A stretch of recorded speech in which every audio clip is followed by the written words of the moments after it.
Everyone, welcome to my channel, and today we are going to see some of the most frequently used JavaScript array method. This video might be long but it will be very informative, so keep watching till the end. And let's start with the first array method, that is the for each method. So this method helps us to loop over the array items, and it is used for calling the array with its original value. So let's take a array first and we'll assign some integer numbers to it. Now ARR is our array on which we are calling the for each method, and we take each item. Here item is each and every element of the array, and on each item we are doing a console log. So using for each we can iterate over the array. So if we fire up our terminal now, so in the terminal we can see that all the elements of the array are being printed individually on different lines. So this is how the for each method works. Now let's move on to our next JavaScript array method, and that is the includes method. Now all we need to write is array.includes, and within the parenthesis we have to pass the argument which we want to check whether it is present in the array or not. So as 2 is present, it would return a true as output, and if we write something like 7, then it would be returned as false. So in order to see the statement in the terminal, we need to include these inside the console log statement. So this method is used to check the array based on its original value. So the array is not altered for using this method. Now as you can see in the output that first statement returns a true and the second returns a false, because 2 is present in the array but 7 is not present in the array. Now let's move our array to the top so that we can use the same array for all the methods that we'll be seeing further. So the third array method is a filter method. This method creates new array with only the elements that pass the provided function condition, and it is used to filter the array based on its original value. So we define a constant named filtered, and then on the array we apply the filter method, and inside the bracket we need to define the condition on which basis we need to filter the array.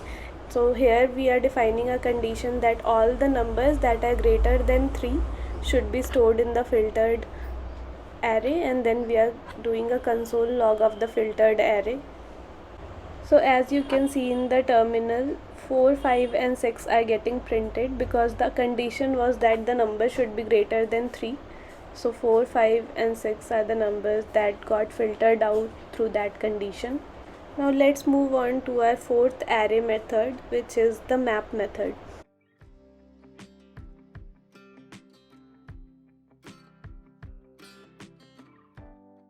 So this method creates a new array by calling the provided function on every element, and this method is generally used for transforming the array. So filter is used when we want to filter the array based on some condition, and map is used when we want to apply some transformation on each and every elements of the array. It is used to alter the array and create a new array from the original array. So here we have created a constant 1 added, and in the map method inside the bracket we are passing a condition that for each number 1 should be added, and then we are printing it to the console. So the first statement is for transformed array and the second one is for the original array. So as you can see, the original array is the one that is below and the transformed array is above it. So 1 is added to each and every element of the array. Now moving on to our fifth array method, which is reduce. So this reduce method applies a function against an accumulator, and each element in the array from left to right is reduced to a single value. So if we have the array as defined above and we want to sum all the elements of the array to one single value, at that time we'll be making use of this reduce method. So in the argument we'll pass two things. First will be a accumulator. So here total is our accumulator which will be storing the accumulated value, and the value is each and every element's value. So here we are defining the function that it should plus the total and the value, and we'll be passing a second parameter which is 0 here. So the second parameter mainly defines the start value of total. So the initial value of total is 0, and every time that it is incremented, this is happening in a loop format. So the total is getting added 0, and from 0 the first element is getting added to the total, then the second element, and this goes on till the end of the array is reached. Moving on to our sixth array method is sum. This method checks if at least one of the array items passed the condition. If yes, then it returns true, otherwise it returns false.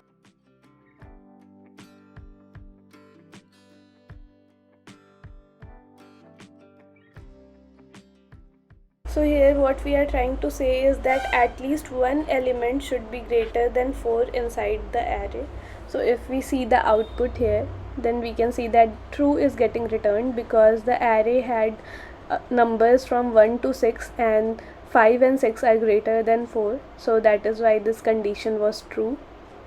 Moving on to our seventh array method, that is every.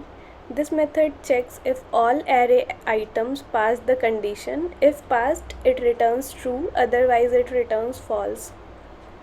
So we'll take the same example as above, that is a number should be greater than 4, and we'll see what will be the output. So what we are trying to say here, that all element of the array should be greater than 4. If so, then it will return a true, otherwise it will return a false. So since the array has elements from 1 to 6 and some of the elements are smaller than 4, so it will return a false. Now let's move on to our eighth array method, and that is the sort method. This method is used to arrange or sort array items either in ascending or in descending order. So after seeing the sort method, the simplest thing that comes to our mind is that we just need to do a array.sort, and we can sort the element in either ascending or descending order. So let's try that and see either it is getting sorted or not. If we see the terminal, then we can see that the array is getting sorted properly. But the problem arises when there is a 2-digit number for an array and we want to sort that array. So let's try that. And let's see if the array is getting sorted properly now using the same sort method which we defined earlier. So as you can see, the array is not getting sorted properly, and this happens because it considers only the first element, and based on the first element it compares the items. So first 1 and 2, then 3, 39, 4, 5, 6 is getting printed, but the order is wrong and it should print 39 at the last and 29 at second last position. So for this we'll make some alteration to the sort method.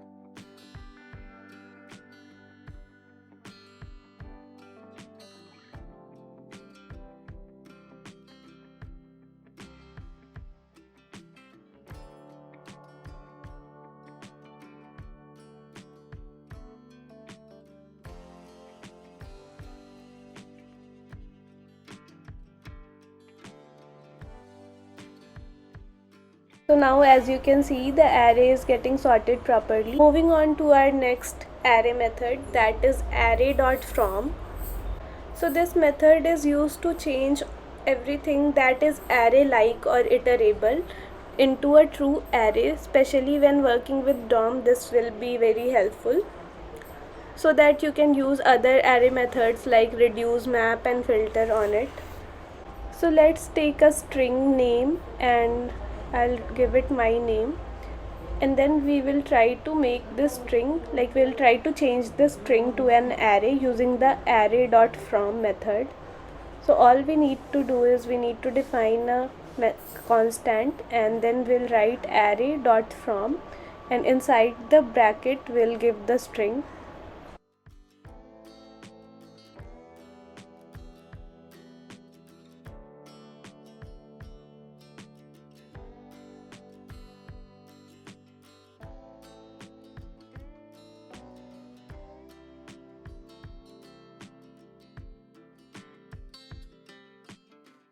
So as we can see in the terminal, the string is getting converted to an array. And now let's move on to our 10th array method, that is array.off. So this method creates an array from every argument passed into it. So we'll pass 1, 2, 3, 4, 5 as an argument to the array of method, and the result of it is getting stored in the nums. So whatever argument we pass inside the bracket of array of will be getting converted to an array. So let's comment out the previous console log so that we can have a clean terminal. So as you can see that the individual numbers are getting converted to an array. Moving on to our next array method, that is the join method. So this I have explained in detail in my previous video as well, that is the string reversal video. So if you haven't watched it yet, then go check it out. The join method creates and returns a new string by concatenating all of the elements in the array or array-like object separated by comma or a specific separator string, and it can be used when you want to convert an array into string.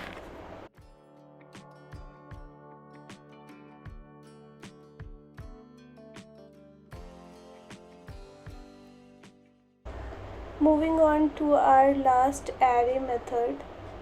So let's take a simple example where we'll take a fruits array and then we'll try to join the individual elements of an array into a string using the toString method.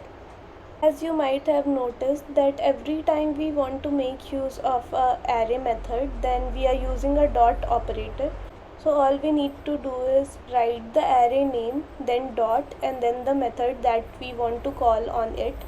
So here as well we'll write fruits.toString, and the toString method will be called on the fruits array. And we are doing a console log to see the output in our terminal. So as you can see, all the individual elements of the array are getting concatenated and they are getting printed in the console. So there is also one interesting thing which I would like to share with you. So if you define some other parameter inside the join, then your arguments, like your individual elements from the array, would be joined, and the concatenator operator which will be applied between them would be the one that you have provided inside the join. So that is it for today's video. So today we went over all the different types of array methods that can be used in JavaScript, and these methods are very helpful because they help you reduce the number of lines of code that you have to write for doing a simple operation. I hope you found the video informative and helpful. If you did, then don't forget to like, share and subscribe, and I'll see you in the next one.